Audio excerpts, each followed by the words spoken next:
बहुत ही खूबसूरत गांव था जिसका नाम था बीरनगर।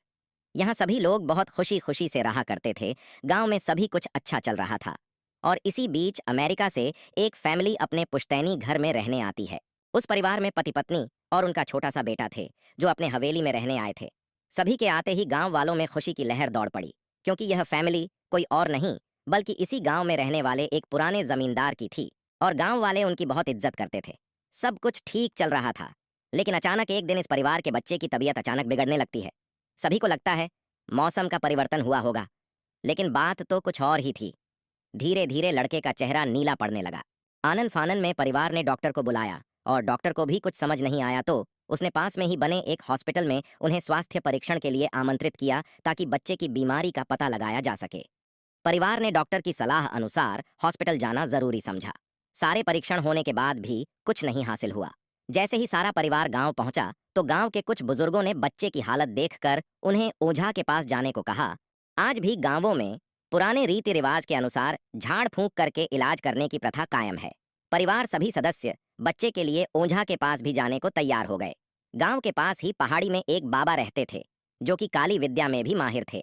जैसे ही उनके आश्रम की सीढ़ियों में वह बच्चा अपने परिवार के साथ पहुंचा तो ओझा जोर जोर से चिल्लाने लगे, तू क्यों आई है?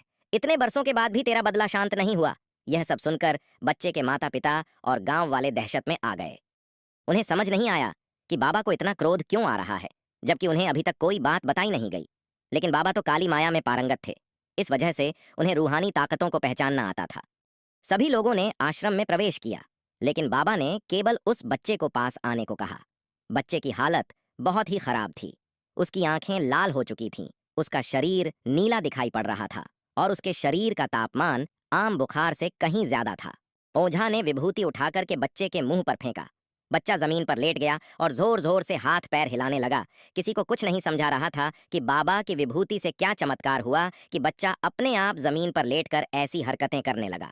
तभी अचानक बच्चा अपने पैर की उंगलियों के बल खड़ा हो जाता है और बहुत ही खूंखार औरत की आवाज में ओझा को उसके पुराने नाम से बुलाया, अरे वो प्रेमनाथ, मैं तुझे नष्ट कर दूंगी। लड़के का ऐसा स्वर सुनकर उसके माँ बाप घबरा गए। लड़के को इस अवस्था में देखकर उन्हें कुछ समझ नहीं आ रहा था कि ऐसा क्यों हो रहा है।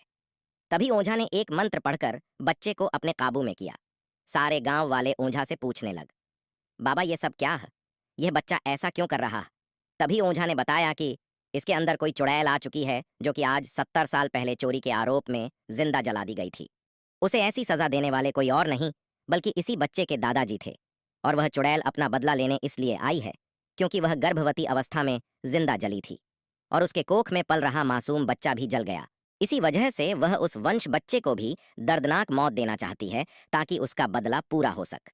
ये सारी कहानी जानने के बाद उसके परिवार वाले ओझा के सामने गिड़गिड़ाने लगे और अपने बच्चे की जान की भीख मांगने लगे। तभी ओझा ने अपनी घोर तपस्वी शक्ति से मंत्रों के उच्चारण के साथ उस चुड़ैल को मासूम बच्चे से बाहर निकाल दिया और कुछ ही क्षणों में बच्चा सामान्य हालत में आने लगा। सभी को लगा कि सब कुछ हमेशा के लिए ठीक हो गया, लेकिन यह तो एक शुरुआत थी। आगे की कहानी जानने के लिए चैनल सब्सक्राइब करें।